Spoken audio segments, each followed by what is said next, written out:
তিন দিনের জন্য সিল করে দেওয়া হলো ভারত বাংলাদেশ সীমান্ত। জানা গিয়েছে লোকসভা নির্বাচনের কারণে এই সীমান্ত সিলের সিদ্ধান্ত নেওয়া হয়েছে, যার জেরে মঙ্গলবার সীমান্তের দুই পারে আটকে পড়লেন প্রচুর মানুষজন।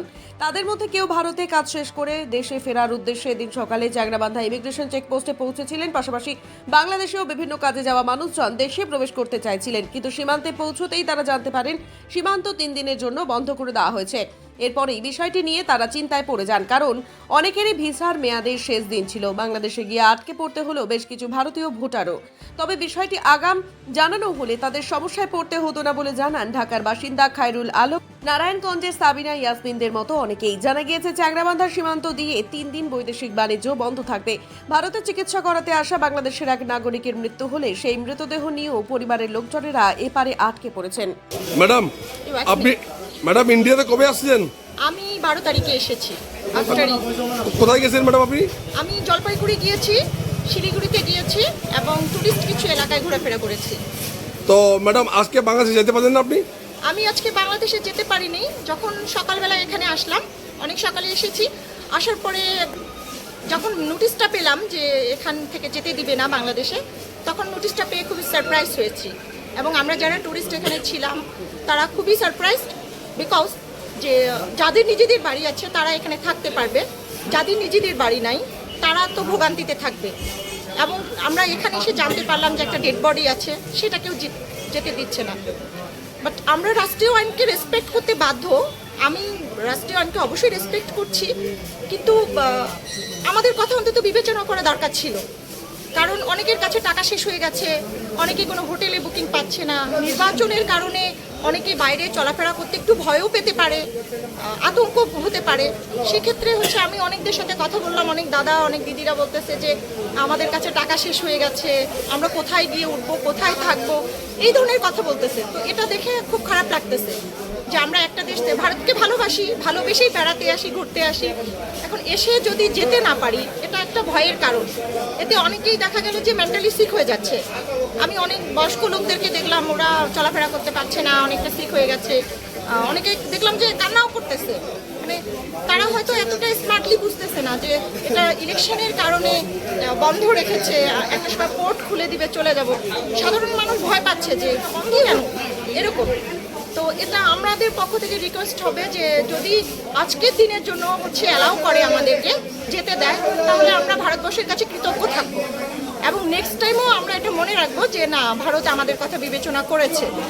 ভারত বাংলাদেশ তো কাছাকাছি, জাস্ট একটা তার কাটা মাত্র। এটা একটা রাষ্ট্রীয় আইন, যার কারণে কিন্তু ভারতকে আমরা মনে করি যে আমাদেরই একটা কি বলবো হার্ট, আর ভারতও এটাই মনে করে যে বাংলাদেশও আমাদের একটা হার্ট।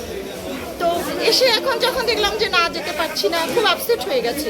তো আমাদের মনে হয় যে এটা একটু বিবেচনা করা দরকার। তো ম্যাডাম এই যে বর্ডার আজকে বন্ধ আছে, এই বিষয়টা আপনারা জানতেন না আগে?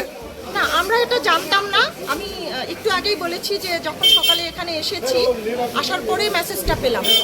এখন তো স্মার্ট যুগ, এই মেসেজটা নোটিশটাকে যদি ভাইরাল করে দিত, ভাইরাল মেসেজ আকারে দিত, তাহলে মনে হয় আমরা সবাই মেসেজটা জানতে পারতাম। আর মেসেজটা জানার পর হয়তো আমরা বাসাটা থেকে বের হতাম না বা হোটেল থেকে বের হতাম না। এখানে আসার পরে আমরা জানতে পারলাম যে যেতে দিবে না। তো এটা আমাদের জন্য খুব রিস্কি। বিশেষ করে আমি বলবো, আমি একা আসছি এখানে, আমার সাথে কেউ নেই। এখন আমি যে ইন্ডিয়ান সিম একটা নিব বা ফ্যামিলির সাথে বা কারোর সাথে যোগাযোগ করব, সেটাও বন্ধ হয়ে গেছে। তো এটা আমার জন্য খুবই রিস্কি হচ্ছে। এখন আমি আবার ব্যাক করবো, কোথায় ব্যাক করবো? শিলিগুড়ি না কলকাতা না জলপাইগুড়ি, কোথায় যাব? নেটওয়ার্ক যোগাযোগ বন্ধ থাকলে তো একটা মানুষ খুব ঝামেলায় পড়ে যায়, এটা আপনারাও বুঝতেছেন। তো এটা আসলে খুব রিস্ক হয়ে যাচ্ছে। নোটিশটা যদি আগে দিত আমাদের জন্য খুব ভালো হতো। ম্যাডাম আপনার নাম? আমার নাম সাবিনা ইসলাম। বাড়ি কোথায় ম্যাডাম আপনার? বাংলাদেশ, আমি নারায়ণগঞ্জে থাকি, আর গ্রামের বাড়ি বাংলাদেশ নীলফামারীতে। আর ইন্ডিয়াতে কেউ রিলেটিভ আছে আপনার? ইন্ডিয়াতে আমার রিলেটিভ আছে জলপাইগুড়ি, পাহাড়পুর। ধন্যবাদ ম্যাডাম আপনাকে। বাংলাদেশ ইন্ডিয়া কবে আসছিলেন? 12 তারিখ সকালে। তো আজকে যাইতে পারলেন না কেন? পারলাম না, বর্ডার বন্ধ। এখানে আসার পর জানতে পারলাম বর্ডার ক্লোজ, 3 দিন বন্ধ থাকবে, এই জন্য বেরোতে পারছি না। তো এখন কি সমস্যা হচ্ছে? বর্ডার থেকে বের না হতে পারলাম না, দেশে যাবো কেমনি? সমস্যা এটাই, বর্ডার থেকে বেরোতে হতে হবে, আমাদের দেশে তো ফিরতে হবে। তা আপনাদের ভিসার ডেট লাস্ট কবে? যে আমাদের 6 মাসে ভিসা ডেট দিচ্ছে, লাস্ট ডেট তখন তো ওইভাবে মুখস্থ তো নাই। তো আপনারা কি ঘুরতে আসছেন? যে ঘুরতে আসছিলাম, তা এখন কি করবেন? এখন আমরা কলকাতা হয়ে তারপর ব্যাক করবো। ও কলকাতা বর্ডার দিয়ে যাবেন? তা এখানে খুব কষ্ট হলো আপনাদের?